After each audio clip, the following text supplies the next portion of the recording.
എല്ലാവർക്കും നമസ്കാരം. പത്തരമാറ്റ സീരിയലിൻ്റെ നാളത്തെ പ്രമോ വിശേഷത്തിലേക്ക് എല്ലാവർക്കും സ്വാഗതം കേട്ടോ. അപ്പോൾ നിങ്ങൾ ആരെങ്കിലുമൊക്കെ ആദ്യമായിട്ടാണ് നമ്മുടെ ഈ ഒരു ചാനൽ കാണുന്നതെങ്കിൽ നിങ്ങൾക്ക് ഇഷ്ടപ്പെട്ട് കഴിഞ്ഞാൽ ഇപ്പം തന്നെ ഒന്ന് ലൈക്ക് ചെയ്തേക്കണേ. സബ്സ്ക്രൈബ് ചെയ്ത് കാണാത്തവരൊക്കെ ഒന്ന് സബ്സ്ക്രൈബ് ചെയ്തുകൂടെ സപ്പോർട്ട് ചെയ്തേക്കണം. നേരെ നമുക്ക് നമ്മുടെ ആദർശിൻ്റെയും നയനയുടെയും നാളത്തെ ആ ഒരു വിശേഷത്തിലേക്ക് പോയാലോ. അങ്ങനെ അടിയും ചവിട്ടും തൊഴിയും ഒക്കെ കൊണ്ട് പാവം നമ്മുടെ അനാമികയുടെ വാനരപ്പടകളും കൂടി അനന്തപുരി തറവാട്ടിലേക്ക് എത്തിയല്ലോ.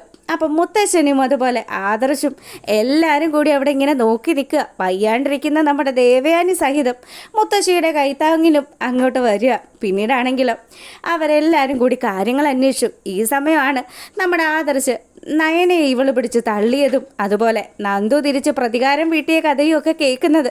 മുത്തശ്ശൻ ഉൾപ്പെടെയുള്ള ആൾക്കാരൊക്കെ നമ്മുടെ അനാമികയും അതുപോലെ ജാനകിയും ഒക്കെ വിവരക്കേട് മൂലമാണ് നീയൊക്കെ ഇങ്ങനെ കാണിച്ചു കൂട്ടുന്നതെന്നൊക്കെ പറഞ്ഞ് ദേഷ്യത്തിൽ സംസാരിക്കുന്ന സമയത്ത് ശരിക്കും അനാമിക മുത്തശ്ശനോട് കയർത്തു. അതെ മുത്തശ്ശ, ശരിക്കും ഇവിടെ തെറ്റ് ചെയ്തതാരാ? മുത്തശ്ശൻ്റെ കൊച്ചുമോനാണ്. അവൻ എന്തിനാവശ്യമില്ലാണ്ട് നന്ദുവിനെയും അതുപോലെ നയനേട്ടത്തെയും കാണാനാന്നും പറഞ്ഞ് 24 മണിക്കൂറും അവരുടെ വീട്ടിലേക്ക് പോകുന്നത്. അതുകൊണ്ടല്ലേ എനിക്ക് അവൻ്റെ പിന്നാലെ പോവേണ്ടി വന്നത്. പിന്നെ ഈ പറയുന്ന നയനേടത്തിക്ക് എന്താ ക്ഷീണം? നയനേടത്തി ഞാനൊന്ന് പിടിച്ച് തള്ളി, അതിനിപ്പോൾ എന്ത് സംഭവിക്കാനാ? അവരുടെ സംസാരത്തിനും അവരുടെ ആ ഒരു രീതിക്കും അനുസരിച്ചാണ് ഞാൻ ആ സമയം അങ്ങനെ പ്രതികരിച്ചത്. എന്നിട്ട് മുത്തശ്ശൻ എന്നെയാണല്ലേ കുറ്റപ്പെടുത്തുന്നത്?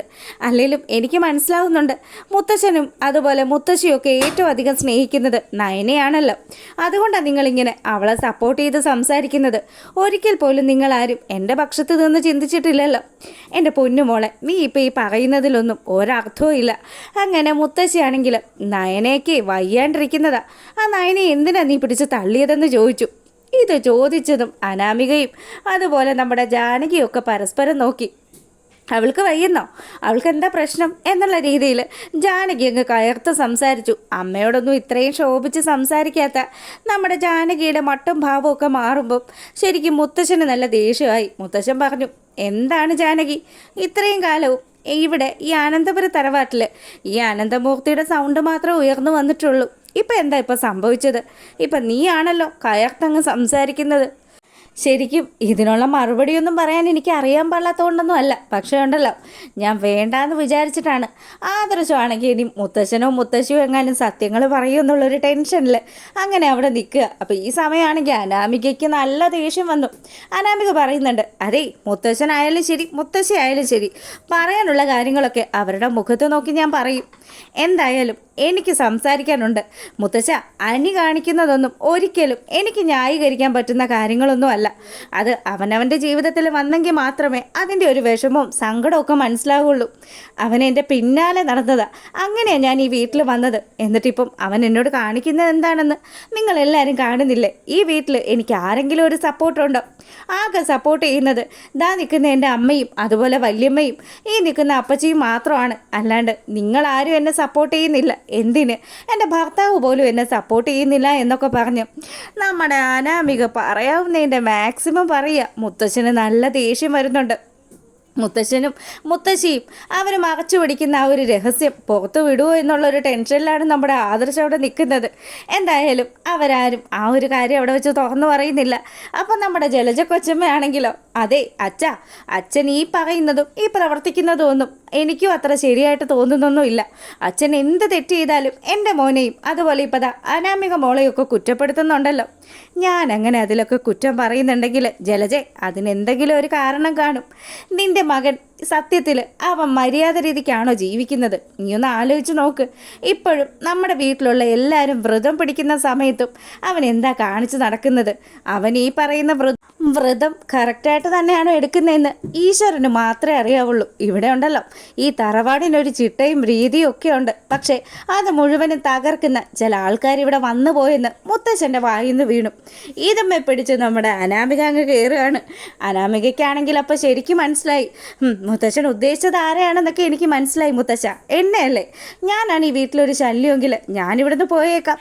എന്നിട്ട് നിങ്ങൾക്കൊക്കെ ഇഷ്ടപ്പെട്ട നിങ്ങളുടെ ആ ഒരു ആൾക്കാരുണ്ടല്ലോ, ആ നന്ദുവും അവളുടെ ആൾക്കാരും, അവരെയും ഈ വീട്ടിൽ കൊണ്ടുവന്നൊക്കെ താമസിപ്പിക്കുക. അപ്പോൾ മുത്തശ്ശനും സമാധാനമാവും, മുത്തശ്ശിക്കും സമാധാനമാവും. എന്തായാലും ഈ അനാമിക ഇനി വീട്ടിലൊരു ഭാരമായിട്ട് നിൽക്കുന്നില്ല എന്നൊക്കെ പറഞ്ഞ് ദേഷ്യത്തിൽ പോകുമ്പം ജാനകി നമ്മുടെ അനാമികയുടെ പിന്നാലെ പോവുക. എന്തിനാ മോളെ നീ ആവശ്യമില്ലാണ്ട് അച്ഛനോട് അങ്ങനെയൊക്കെ സംസാരിച്ചത്? പിന്നെ ഞാൻ എന്താ അമ്മയെ പറയേണ്ടത്? എന്തുമാത്രം എനിക്ക് സങ്കടമുണ്ട്. അനി അവിടെ പോയി നിന്നത് അമ്മയും അപ്പച്ചിയും ഒക്കെ കണ്ടതല്ലേ. എന്നിട്ട് അവിടെ വെച്ച് അവളുടെ ചവിട്ടും തൊഴിയൊക്കെ കൊണ്ടത് മിച്ചം. മോളെ എന്നാലും നയനയ്ക്ക് എന്തായിരിക്കും മോളെ പ്രശ്നമെന്നൊക്കെ ആലോചിച്ചുകൊണ്ട് ഇവരിങ്ങനെ വലിയ ഡിസ്കഷനിൽ നിൽക്കുക. ഈ സമയമാണ് നമ്മളെ കാണിക്കുന്നത് നമ്മുടെ കനകയാണ് കേട്ടോ. കനക നേരെ വീട്ടിലേക്ക് വന്നു. അങ്ങനെ നയനയുടെയും നന്ദുവിൻ്റെയും അടുത്ത് സംസാരിക്കുന്ന സമയത്താണ് നന്ദൂട്ടൻ അവിടെ നടന്ന സകല അഭ്യാസങ്ങളെയും കുറിച്ച് നമ്മുടെ കനകയുടെ അടുത്ത് പറയുന്നത്. എൻ്റെ നന്ദു, നിന്നോട് ഞാൻ എത്ര പ്രാവശ്യം പറഞ്ഞതാ, നീ എന്തിനാ അനിയായിട്ട് അടുപ്പം വയ്ക്കുന്നത്? അങ്ങനെ നീയും അവനും തമ്മിൽ ചില ബന്ധങ്ങൾ ഉള്ളത് കൊണ്ടാണല്ലോ അവൻ എപ്പോഴും ഇവിടെ വരുന്നതും ഇപ്പം ഈ പ്രശ്നങ്ങൾ മുഴുവനും ഉണ്ടായതും. അമ്മ, സത്യത്തിൽ അനി ഞാനും തമ്മിൽ ഒരു ഫ്രണ്ട്ഷിപ്പ് പോലും ഇപ്പം നിലനിൽക്കുന്നില്ല. പിന്നെ ചേച്ചിയെ കാണാൻ വേണ്ടി അവരിവിടെ വന്നു. അവൻ വന്ന സമയത്ത് ദേ ചേച്ചി ഇരിക്കുന്നു, ചേച്ചിയോട് ചോദിച്ചു നോക്ക്. ചേച്ചി പറഞ്ഞത് അമ്മ ഇനി ഇങ്ങോട്ട് വരരുതെന്നും ചേച്ചിയുടെ കാര്യങ്ങളൊന്നും അന്വേഷിക്കരുതെന്നും. എന്തായാലും അതൊക്കെ സംസാരിച്ചു കൊണ്ട് നിൽക്കുന്ന സമയത്താണ് ഇങ്ങോട്ടേക്ക് അവറ്റകളൊക്കെ കൂടി കടന്നു വന്നത്. പിന്നെ അമ്മയ്ക്കറിയാലോ, ചേച്ചി എന്തെങ്കിലും ചെയ്തു കഴിഞ്ഞാൽ എനിക്കത് നോക്കി നിൽക്കാൻ പറ്റുമോ? ആ മോളെ, അവളെ എന്ത് ചെയ്തെന്നാ ഈ പറയുന്നത്? ഒന്നും പറയണ്ടമ്മേ. ചേച്ചിയെ പിടിച്ച് അനാമിക തള്ളി, അതുകൊണ്ട് അവളെ ഞാൻ നല്ലത് കൊടുത്താൽ വിട്ടിരിക്കുന്നത്. ഇനി എന്തായാലും കുറച്ച് നാളത്തേക്ക് അവളുടെ ചെല്ലി ഈ വീട്ടിലേക്ക് ഉണ്ടാവില്ല എന്ന് പറഞ്ഞതും കനകയ്ക്ക് പേടിയായി. കനക പറയുന്നുണ്ട്, എൻ്റെ മോളെ, അവരൊക്കെ വലിയ ആൾക്കാരല്ലേ, നമ്മളെ കൊണ്ട് കൂട്ടിയാൽ കൂടുമോ? അതുകൊണ്ട് ഇനി നിങ്ങളായിട്ട് ഒരു പ്രശ്നത്തിന് പോവരുത്.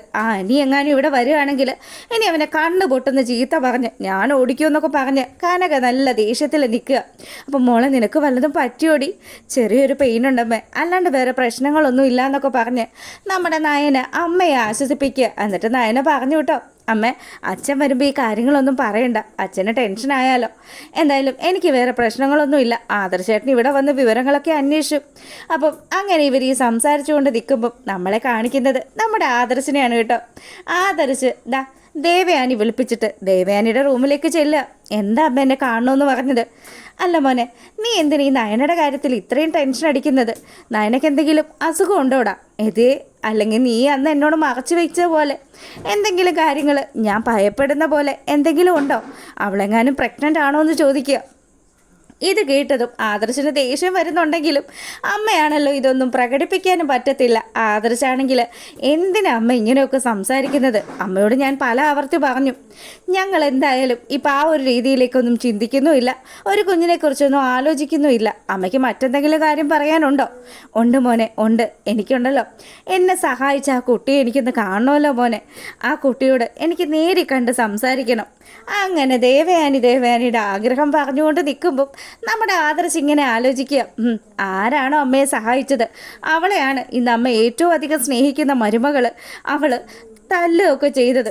എന്തായാലും എൻ്റെ നയനയെ മുറിവേൽപ്പിച്ചവനുണ്ടല്ലോ, ഒരിക്കലും എനിക്കത് ക്ഷമിക്കാൻ പറ്റത്തില്ല എന്നുള്ള രീതിയിൽ ആദർശ് ചിന്തിച്ച് നിൽക്കുന്നതും ദേവയാനി അത് ആരാണെന്ന് അറിയാനുള്ള ആകാംക്ഷയിൽ നിൽക്കുന്നതും ഒക്കെയാണ് ആ ഒരു വിശേഷം.